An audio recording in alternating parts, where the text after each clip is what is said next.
মাধ্যমিক এবং উচ্চ মাধ্যমিক বিদ্যালয়ের ক্ষেত্রে সারা মার্চ মাস জুড়ে যে সমস্ত কাজগুলি রয়েছে, অর্থাৎ বিদ্যালয়ের পক্ষ থেকে যে সমস্ত কাজগুলিকে নির্ধারিত দিনের মধ্যে সম্পন্ন করতে হবে, তার একটা এক্সেল শিট আমি এখানে বানানোর চেষ্টা করেছি। আশা করি অনেকের কাজে লাগতে পারে। যদিও কম বেশি আমরা প্রত্যেকেই বিষয়গুলো সম্পর্কে জানি, তবুও দ্রুত একবার ঝালিয়ে নিলে বিষয়গুলি কোনোরকম ত্রুটি ছাড়াই নির্ধারিত দিনের মধ্যে সম্পন্ন করতে পারা যাবে।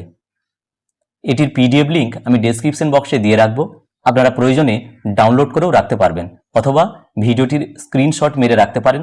যাই হোক, ভিডিওটি ভালো লাগলে অবশ্যই ভিডিওতে লাইক দেবেন এবং চ্যানেলে সাবস্ক্রাইব না থাকলে অবশ্যই নিত্য নতুন আপডেট পাওয়ার জন্য সম্পূর্ণ বিনামূল্যে চ্যানেলটি সাবস্ক্রাইব করে রাখবেন।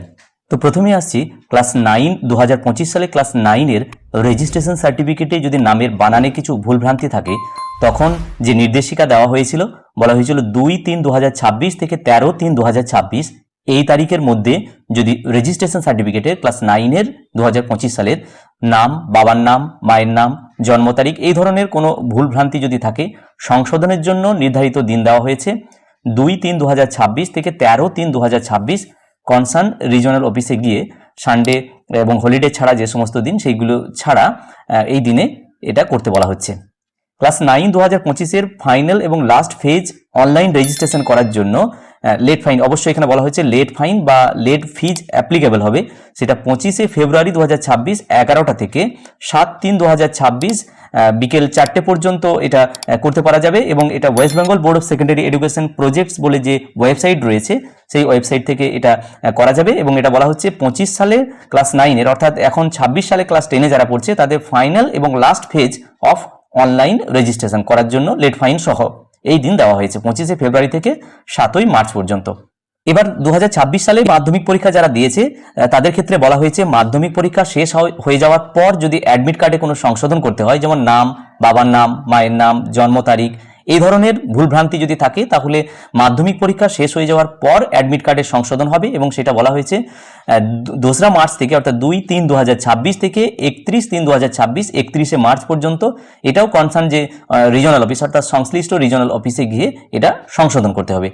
এবার আসছি West Bengal council of higher secondary এডুকেশনের ক্লাস 11-এর সেমিস্টার 1, সেমিস্টার 2 এবং সেমিস্টার 1-এ যদি সাপ্লি থাকে, তাহলে অনলাইন সাবমিশন অফ প্র্যাকটিক্যাল এবং প্রজেক্ট মার্কস যেগুলো আছে সেগুলো অনলাইনে সাবমিট করা, অর্থাৎ মার্কস আপলোড করার জন্য যে ওয়েবসাইট আছে West Bengal council of higher secondary এডুকেশনের, সেখানে ইনস্টিটিউট লগ ইন থেকে করতে হবে 16-3-2026 থেকে 13 এপ্রিল 2026, অর্থাৎ 13-4-2026 এই তারিখের মধ্যে ক্লাস 11-এর সেমিস্টার 1, সেমিস্টার 2 এবং সেমিস্টার 1-এ যদি সাপ্লির মার্কস থাকে, তাহলে সেই সমস্ত প্র্যাকটিক্যাল এবং প্রজেক্ট মার্কস অনলাইনে সাবমিট করতে হবে।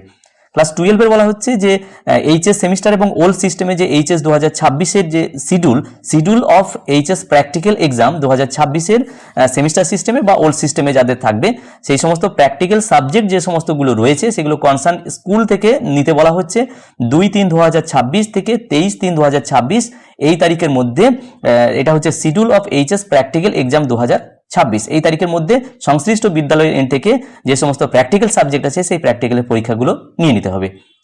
এবং সবশেষে বলা হচ্ছে ক্লাস 12-এর সেমিস্টার 3 এবং সেমিস্টার 4 সেই সঙ্গে যদি সেমিস্টার 3 সাপ্লি থাকে, তাহলেও তাদের online submission of practical and project marks of HS 2026 এটাও বলা হচ্ছে 5-3-2026, অর্থাৎ 5ই মার্চ থেকে 28শে মার্চ 28-3-2026 এই তারিখের মধ্যে। এটা যে 8080 এক্সিস মার্কস পোর্টাল আছে, অর্থাৎ এক্সামিনেশন ইনফরমেশন সিস্টেম বলে যে ওয়েবসাইট আছে, সেই ওয়েবসাইটে গিয়ে এটা মার্কসগুলো আপলোড করতে বলা হয়। এটা একটা সেপারেট ইউআরএল দেওয়া থাকে, সেই ইউআরএলে এই মার্কসকে আপলোড করতে হয়। সেটা বলা হচ্ছে যে 5-3-2026 থেকে 28-3-26 সেমিস্টার 3, সেমিস্টার 4 এবং সেমিস্টার 3 যদি সাপ্লি কিছু থাকে, তাহলে সেই ধরনের মার্কসগুলোকে, প্র্যাকটিক্যাল এবং প্রজেক্টের মার্কসগুলোকে অনলাইন সাবমিট করতে বলা হচ্ছে। যাই হোক, অতি দ্রুত এই সংক্ষিপ্ত ভিডিওর মাধ্যমে এই শিডিউলগুলো আপনাদের সামনে তুলে ধরার চেষ্টা করলাম। আশা করি ভিডিওটি প্রত্যেকের কাজে লাগবে। যদি কাজে লাগে তাহলে ভিডিওতে অবশ্যই লাইক দিয়ে যাবেন। প্রত্যেকে ভালো থাকুন, সুস্থ থাকুন। ধন্যবাদ।